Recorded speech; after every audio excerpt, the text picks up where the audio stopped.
रविंद्रनाथ टैगोर विश्व प्रसिद्ध साहित्यकार, कवि और महान दार्शनिक थे। इनका जन्म 7 मई सन 1861 को कोलकाता में हुआ था। इनके पिता देवेंद्रनाथ ठाकुर और माँ शारदा देवी थी। टैगोर के पिता उन्हें बैरिस्टर बनाना चाहते थे, यानी कि वकील।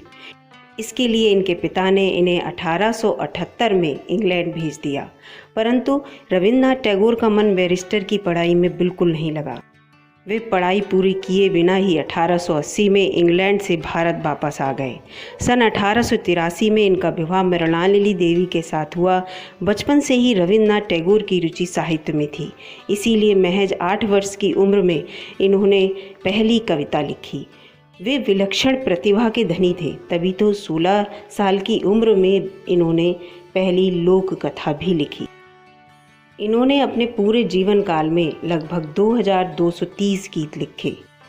हिंदुस्तानी शास्त्रीय संगीत से प्रभावित होकर इन्होंने अपने गीतों में मानवीय भावनाओं के विभिन्न रंग पेश किए। 1901 में इन्होंने पश्चिमी बंगाल में शांति निकेतन विद्यालय की स्थापना की, जो एक आश्रम पद्धति पर आधारित था। इतने कम समय में ही रविंद्रनाथ टैगोर जी ने इतनी ख्याति प्राप्त कर ली थी कि सन 1913 में उन्हें नोबेल पुरस्कार प्रदान किया गया। उस समय साहित्य में नोबेल पुरस्कार पाने वाले वो पहले भारतीय थे। जी हाँ, इसके साथ साथ एशिया के पहले व्यक्ति भी थे। ये नोबेल पुरस्कार उन्हें प्रसिद्ध काव्य रचना गीतांजलि के लिए मिला था। सन 1915 में अंग्रेजों के द्वारा टैगोर जी को सर की उपाधि दी गई, परंतु अप्रैल 1919 में हुए भयावह कर देने वाले जलियांवाला बाग हत्याकांड के बाद टैगोर ने यह उपाधि त्याग दी। इससे उन्होंने दिखा दिया कि वो एक सच्चे भारतीय हैं। रविंद्रनाथ जी ही अकेले एक ऐसे कवि हुए जिनकी 2 रचनाएं 2 देशों का राष्ट्रगान बनी। एक हमारे भारत देश में जन गण मन के रूप में, दूसरी बांग्लादेश में आमार सोनार बांग्ला के रूप में गाया जाता है। यह अपने आप में एक अद्वितीय बात है। टैगोर जी ने ही सबसे पहले गांधी जी को महात्मा कह के पुकारा था। रविंद्रनाथ जी को रवि, गुरुदेव, कवियों के कवि जैसे नामों से भी जाना जाता है। रविंद्रनाथ टैगोर को जगह जगह जाकर वहाँ को जानने की रुचि थी, इसीलिए उन्होंने 30 से अधिक देशों में भ्रमण किया।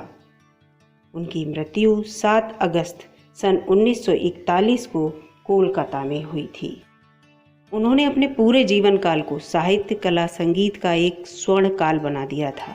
उन्होंने अनेकों कहानियाँ लिखी, जिसमें से भिखारिन, तोता, काबुलीवाला, खोया हुआ मोती जैसी कई कहानियाँ मैंने भी पढ़ी हैं और समझी हैं। हर कहानी हमें एक अमिट सीख दे जाती है।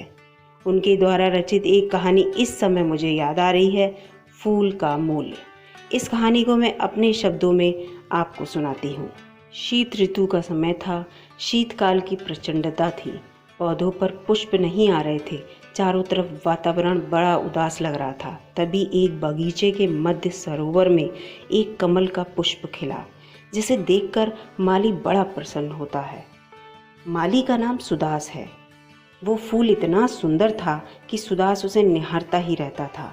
सुदास ने सोचा कि क्यों ना मैं ये फूल राजा को भेंट करूं, इससे वो मुझे अच्छा दाम देंगे, क्योंकि राजा को पुष्प बहुत प्रिय हैं।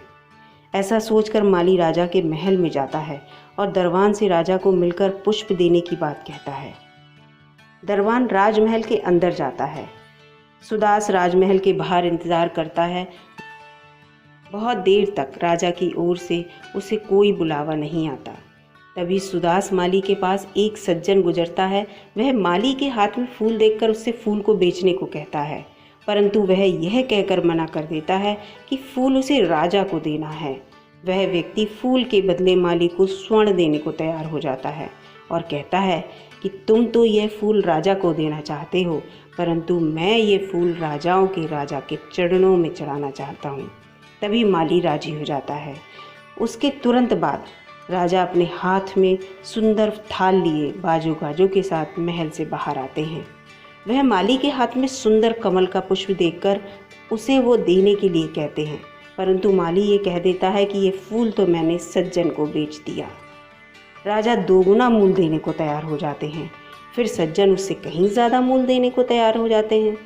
काफ़ी देर तक बहस होने के बाद सज्जन कहता है कि हे राजन, आप और मैं एक ही जगह जा रहे हैं जहाँ हम दोनों सिर्फ भक्त होंगे, इसलिए पुष्प मुझे दे दीजिए। लेकिन राजा नहीं मानते हैं। तभी माली किसी को भी फूल ना देने की बात कहकर वहाँ से चला जाता है और फिर वह वहाँ जाने लगता है जहाँ के लिए राजा और सज्जन दोनों फूल का दाम अधिक से अधिक देने के लिए तैयार थे। वो ये सोचने लगता है कि मैं खुद वहाँ क्यों ना चला जाऊँ और अपना फूल वहाँ पर बेच दूँ, जिससे कि मुझे फूल के अधिक से अधिक दाम मिल सके। वो वहाँ के लिए निकल जाता है और उस जगह पहुँचने के बाद वह देखता है कि गौतम बुद्ध वट वृक्ष के नीचे ध्यान मग्न पद्मासन अवस्था में बैठे हैं। उनके चेहरे पर अद्भुत तेज था, एक अद्भुत आभा थी। ओठ हल्के से मुस्कुरा रहे थे। सुदास उनकी ओर आकर्षित होता चला जाता है। सुदास माली उन्हें देखकर होशो हवास भूलकर आदरपूर्वक निश्चल भाव से वह फूल उनके चरणों में अर्पित कर देता है और एक अलौकिक सुख की अनुभूति करता है। तभी महात्मा बुद्ध उससे पूछते हैं, हे वत्स, क्या चाहिए? आपकी क्या इच्छा है? सुदास धीरे से बोलता है, कुछ नहीं, सिर्फ आपका आशीर्वाद चाहिए।